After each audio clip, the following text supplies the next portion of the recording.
Starting Monday, today, we will have our Central Indiana scoreboard show every single day of the week.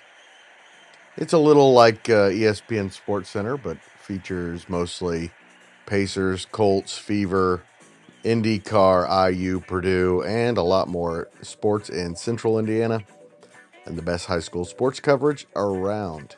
Please join us every day for the Central Indiana Scoreboard Show.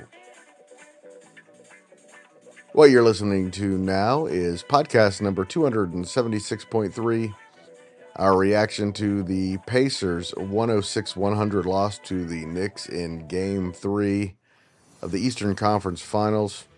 This one wasn't as much fun as the most recent ones.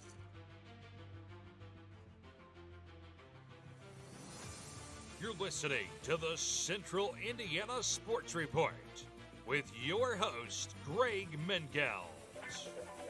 Welcome, Pacers fans, to the Central Indiana Sports Report and Mike Rich's reaction to the Pacers Game 3 loss 106-100 to the New York Knicks. And Mike, that is one that just got away. Yeah, it just got away. Frustrating. Very disappointing.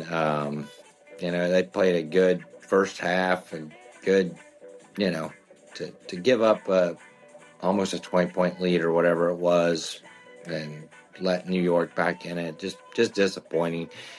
But, New York's a good team, and that's what they should do. That's what they should have came in and did. And, they just, it's disappointing all around.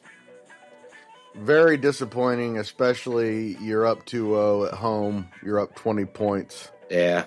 If you're a championship team, you don't let that one get away. No. Of course, you have a bit of an injury excuse with Nesmith. That seems to be when everything kind of went south. But championship teams win that game. Too dominant in the first quarter and in the first half to let it go like that. But it's one game. I'm confident that they're going to come back and they'll win Game 4 on. I think they'll win Game 4 here in a couple days. But all right, we bring in Will Retherford now to talk about the loss. And Will, do you agree they come back in 2 days and win Game 4? God, this one's ugly. This was bad. I don't know. I don't. I think that they have a real chance to be Series 2-2 going back to New York. This was an inexcusable loss, in my opinion. I thought Carlisle was bad in the second half as far as his rotation management. I didn't like the fact it felt like the bench was out there for 8 minutes there in the end of the third quarter and the beginning of the fourth, when you saw the game kind of slip through your fingertips a little bit there, and it felt like it could have been manageable. And he didn't bring the starters back in. Obviously, Nesmith gets hurt, and that sucks. My issue with that is if Nesmith was good to play with 4 minutes left to go in the fourth quarter, why wasn't he good to go with 8 minutes left? Why wait until you have to bring him in and not bring him in when he did? I don't know. It's one of those. The Knicks are a good team. I didn't expect the series to be a sweep anyway, but tonight felt like one when you had all the momentum coming back home and you just let one go that you just shouldn't have. Here's my question is, Nesmith goes down, your instinct is, well, that's okay, we have Ben Mathurin. Where's he been? Nowhere. And I've been a big Ben Mathurin fan the entire freaking season, and he did not show up. This was an opportunity to show up, and just not there. It's disappointing. But I think you go back and you adjust, and it's hard to beat good teams 3 times in a row. We felt we got that with Cleveland. It was hard. To come back and think we would beat Cleveland 4 in a row, not a chance. And I think that's the thing. New York's a good team. They're a third seed for a reason. And, I think you're letting the Pacers off the hook, Mike. All right. Here's my Oh, I question. am. Can we go back to Thomas Bryant and Jarris Walker over freaking Tommy Bradley or whoever that guy is? Is Why? Bryant injured still? He wasn't on the injury report, but did he hurt his hand? I have no idea. But how about Jarris Walker? We welcome in now John Robertson and Michelle Garmon to give their take on the game. And again, we're not going to make this one too long tonight because Yeah, it's tale of two halves, man. They played great the first half. The defense was there. The defense was turning into offense. It was everything you wanted, and then they just came out so flat second half, and they let the Knicks back into it and believe, and then the Pacers just lost their I don't know, like I think the Pacers play fine from behind when they're like behind the whole way. They can come back, but it's like when they're up and they're doing great and then they fall down, they don't have it. And that's what happened tonight. Hey, John, I'll disagree with you. They did not play well the last 3.5 to 4 minutes of the first half. Reggie Miller even made note of that at the end of the first half. He made note of it again in the second half on the broadcast. They had the Knicks down 20 and in foul trouble, and they let them get it down to 12. 12-13. They closed out that first half terrible. It allowed the Knicks to take a little bit of momentum because the only guy they had playing well in the first half was Anunoby. And then they came back. I'm not going to focus on 4 minutes versus what 18 minutes. I'm going to focus on exactly. the good. Yeah, that's what I'm going to say. The first half was great. Yeah, they slipped a little bit. Great. You can't focus on the last 4 minutes and make that the whole game. A 13-point lead should be plenty, Michelle. Well, it should, but what I'm saying is they played, but their downslide happened at the end of the first half. It really does. And from a standpoint, all 48 minutes matter in some ways. And the problem is the Knicks are too good a team and too good a team on the road. They're also 6-1 in the playoffs on the road to let them feel like at halftime that they don't have to climb this huge mountain. Big difference between 12 and 20-point halftime deficit. And it could have been Pacers should have extended it. It really should have been more than 20. I just think, and then you have to, Will knows, when you have to come back from like that 20, you expend so much energy and the Knicks are gassed. And now, I'm sorry, they have confidence and momentum. I would not be surprised if this series goes back to New York tied 2-2. I'm going to say the bigger difference was Neesmith's injury happening at just the wrong time to kill their mental state. Like you can't let one injury kill your mental state and your momentum, but it happened at the absolute worst moment when the Knicks were already making a run. So you combine those two things and it really messes with their heads. I think that's what happened to a degree, combined with they stopped playing defense. They stopped playing defense and they settled. They settled offensively. They took bad shots. Miles Turner was ferocious in that fourth quarter. Let's have an uncomfortable conversation. Miles Turner, he was absolute dog water in that entire fourth quarter. Every shot he took, absolutely no prayer of it going up. It just felt rushed. It felt forced. They felt anxious. And I don't want to put it on one person because it was more than one person. Whatever the defensive management between Cat there early in the fourth quarter, between both Tony Bradley and Turner was bad. They kind of let Cat dictate how that fourth quarter went. They let him get going and get rolling and getting downhill. This is almost worse, I think, than the Knicks lost game one because the Pacers won game one. The Knicks, it's not like the Knicks just played awful down the stretch. They missed a couple free throws. The Pacers, they played just awful in that fourth quarter. They lost that. The Pacers lost that game. I want to jump on that too. I agree with you that the fact that Miles can hit threes once in a while, cool. I'm fine with him taking a three couple early in the game, and if he's hot, let him shoot him. But after that, when it's crunch time, I don't want to see Miles taking threes ever. Absolutely, I agree. John, exactly. John, Michelle. Sorry. Miles was 5 of 6 from inside today. 1 of 6 from outside. I'm sorry, and part of that is the Pacers were disconnected on offense in the fourth quarter. But if I'm Rick Carlisle, I'm telling Miles Turner, quit hanging out around here at 3 and not even going and crashing in the offensive boards. Get your ass down in the paint. Karl Anthony Towns is in foul trouble. Get your ass down in the paint, post him up hard, and attack the rim. John and Will, thanks for joining us. Mike and I are going to have another guest or two and try to wrap this thing up early because it was a big day. And now we are joined by Mike Hutsell to give us his opinion on the loss. Mike, we're kind of torn here. Mike and I believe that the Pacers are going to win game 4 easily. A couple others thought that this was the beginning of the end. What do you think?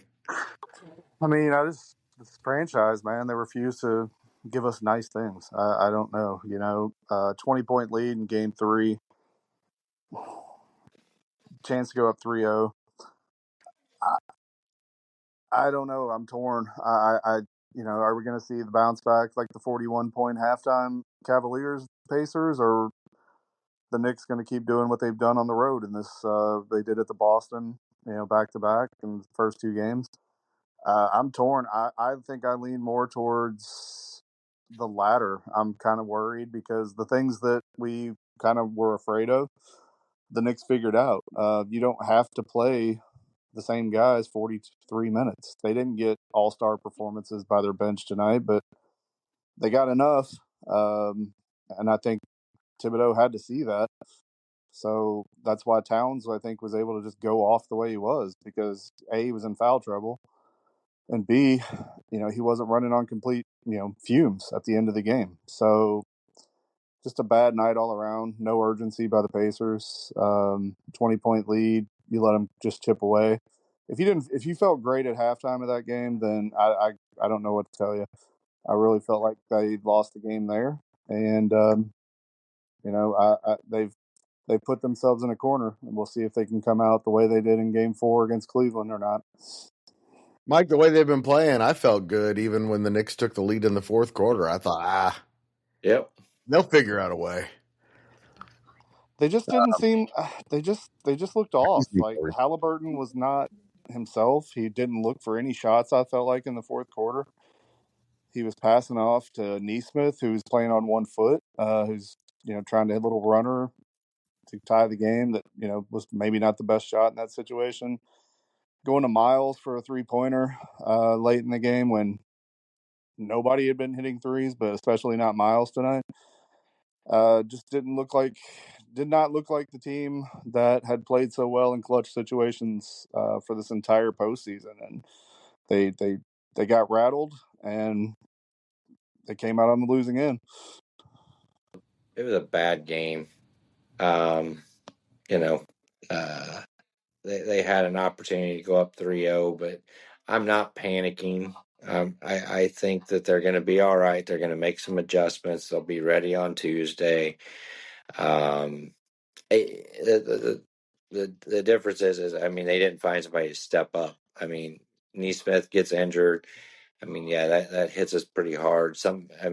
Really, Matherin should have stepped up and, just finding a person to step up to, fill that void. And I think, they'll be ready for that in, game 4. And I'm not panicked. I think, like I said earlier, it's hard to beat a good team 3 times in a row. And I'm not going to have a recency bias on one game. I think that they'll make adjustments, and I think they're going to be fine. I think they'll win game 4 and go back to New York, and New York might win game 5, may not. But Mike, we've been fans of this team since the mid to late 80s, and they do this to us. They do, but it's one game. It's one game. It is one game. It's one game, and So I they choose to look at it. and they've played extremely well on the road. I mean, I don't know what it is. I mean, New York is a good team. They're in the Eastern Conference Finals for a reason. I mean, it's not like they're there just to get beat by the Pacers. I mean, they're there because they're a good team, and they're going to make a series of it. And before we were up 2-0, we were thinking this thing was going to go to 7. I mean, I'm comfortable with where we're at. Hutsell was calling sweep, and now he's Yeah, He was almost right. looking so they good. made me look bad, man. I was feeling really, really good there for Uh, about 2 minutes of the second quarter, but I wasn't gonna bring that up. I wasn't gonna bring up Hutsell thought it was a sweep. I mean, How hey, obnoxious I was looking awfully good there for a couple of minutes. oh, I put myself out there. you crossed my mind, and not like usual. So it. I mean, I trust the coaching. I trust the players. If they know Neesmith isn't a go, I mean, they'll adjust. They're going to be all right. I mean, I'm not gonna panic. Not yet. I think we learned, even though we probably already knew, that Neesmith might be the second most valuable person on this team right now.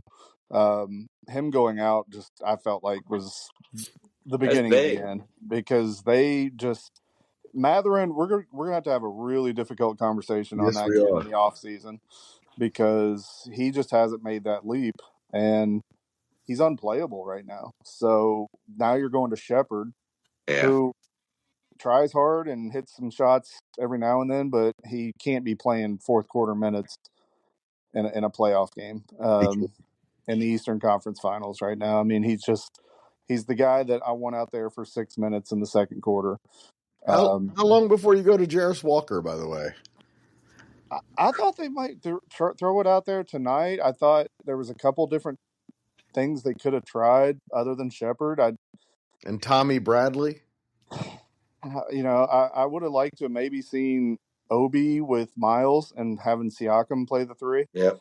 Yeah, Uh, even why, there. why they didn't try something like that? They just refused to put Obi and Miles in the game together, and maybe that's by design. And I'm not one to question Rick Carlisle too much, but just try something different, because it wasn't working there for a long stretch of the third and fourth quarter, and they just really, really let an opportunity slip by tonight. I think it's time to go to a 7-man rotation with Obi Toppin and T.J. McConnell off the bench. Maybe. Okay, Thibodeau. I'm just saying that's a typical NBA playoff move, and Carlisle's been going against that, and it's been working. But at a certain time, Ben Shepard and Tommy Bradley minutes are not good. First of all, it's Tony. Tony Shepard? Tony Bradley. Tony Bradley, yeah. Okay. Ben Shepard. So is Bryant officially injured? Is that the story there, or did they just decide we're going with Bradley because he rebounds better? I don't know if he rebounds better. It looked like a pretty bad injury. Yeah, there's something else there. It's time for bed.